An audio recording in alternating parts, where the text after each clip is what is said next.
In order for you to solve problems involving set and set operations, let us discuss first the cardinality of sets. Cardinality simply means the number of elements, or you are going to count the elements.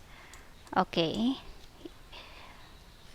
In our illustration here, on the left side, okay, this is where you have plotted all the elements of your sets in all the regions. Okay, for set M and for set S.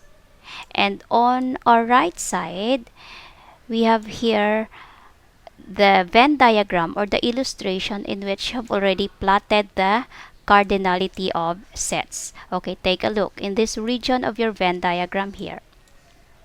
So in this region, what are the elements there? We have Ben, Rose, Glenn, Mark, Vince, Faith, and Joe. If you are going to count the number of elements, they have 7. Okay, 7. And then we have here on this area of your Venn diagram, so what are the elements there? May, Lito, and June. So if you're going to count the elements, there are 3. Okay, and in this area here, okay, if you're going to count, there are 5. And the elements that are not included to set M and set S, we have here outside, but it is still included in your universal set. We have 4. Okay, so that is how you are going to plot the cardinality of your elements in every region of your Venn diagram. So let us move forward in your what is it portion of your module. So you are going to help Nurse interpret the Venn diagram reported by Sir Ryan. Okay, so in here you are asked how many students have fever. Okay, that refers to your set F. How many students have fever only? Because of the word only, that is F minus D. And then we have here students of fever or dry cough. As I have said earlier, if you have seen the word or, that refers to union.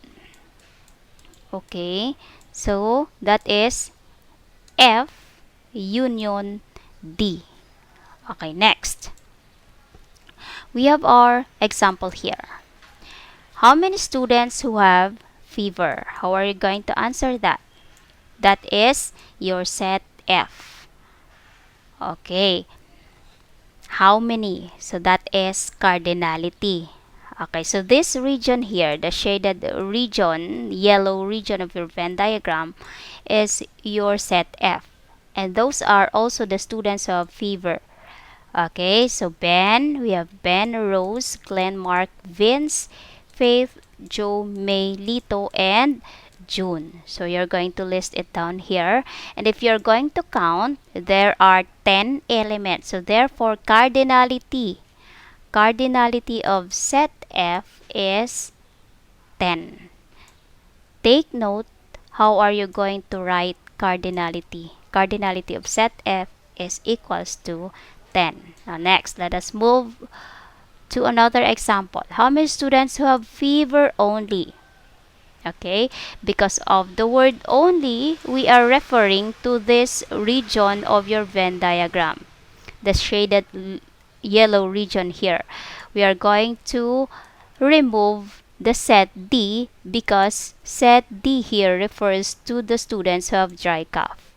Okay, so if we are going to count again, we have Ben, Rose, Glenn, Mark, Vince, Faith, and Joe. If we are going to write, okay, Ben, okay, I will write the first letters. Rose, Glenn, okay, Glenn, Mark, okay, Vince, okay, Faith, okay, hope you understand, and then Joe. Okay, so F minus D there, or the cardinality of F minus D, if you're going to count the elements, there are only 8. Okay, that is how you're going